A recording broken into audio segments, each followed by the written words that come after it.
Inspekcija rada utvrdila je u Narodnom muzeju u 8. po redu protuzakonito zapošljavanje.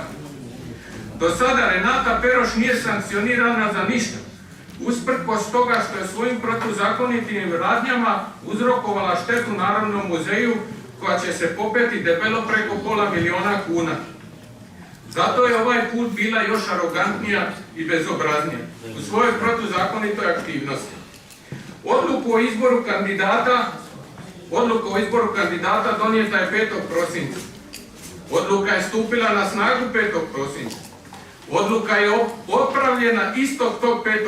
prosinca. Odluka o izboru kandidata dostavljena je istog tog 5. prosinca. Ugovor o radu sa izabranim kandidatom sklopljen je također tog 5. prosinca. I prema tom ugovoru radnik je počeo sa radom istog tog 5. prosinca. Nevjerovatno i apsolutno nemoguće.